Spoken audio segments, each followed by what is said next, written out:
A Nintendo fan gives his verdict on the company's E3 showing and explains why he thinks they were one announcement away from greatness.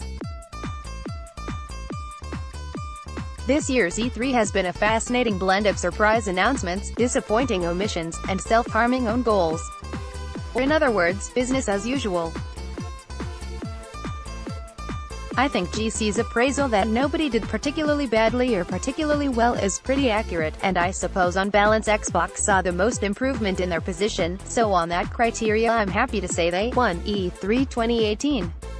But Microsoft aren't my favorite company, Nintendo are. So I care much more how they got on. And again, it was a bit of a mixed bag.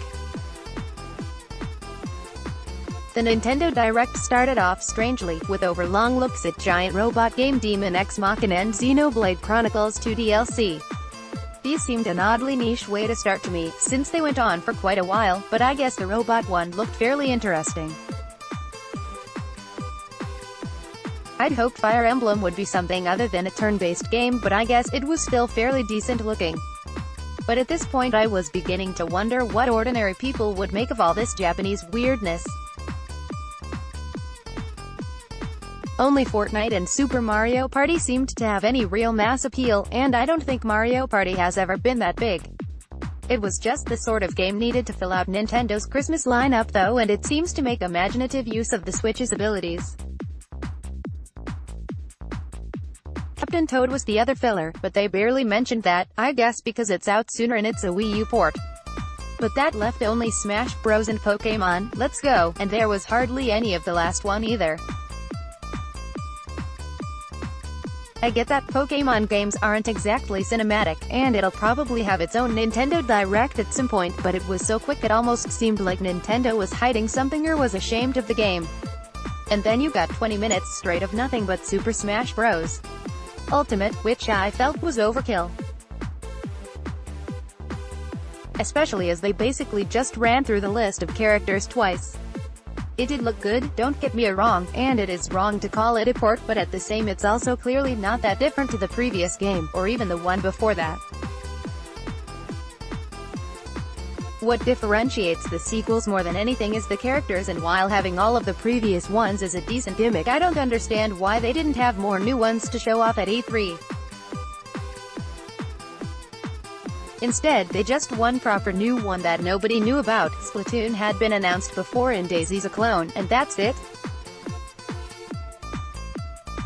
I'm kinda shocked they didn't reveal more as the week went on, like they usually do, and I see only two explanations: either they're really not going to have many more, or they're stupidly stringing them out so that everyone will think they don't have many new characters, and by the time they prove otherwise the story will have stuck and any facts to the contrary will be labeled as fake news. I don't know why they wouldn't have more though. ARM seems a shoo-in, and there's tons of NES characters they could still add, from Simon Belmont to DuckTales. Plus, obscure series like Advance Wars and Chibi Robo, and characters like Birdo. They might not be famous, but that doesn't mean you can't create cool fighters out of them. Not understanding Nintendo's decisions is part and parcel of being a fan, but I do worry that the way they unveiled Ultimate will put off a lot of casual punters and create an impression that it's not really very new. All of which was totally avoidable by just announcing 2 or 3 extra characters. And of course there was no Star Fox, Grand Prix or other similar surprise game. I'd resolved myself there'd be no Bayonetta 3 or Metroid Prime 4, but you would have thought Nintendo would have thrown fans a bone.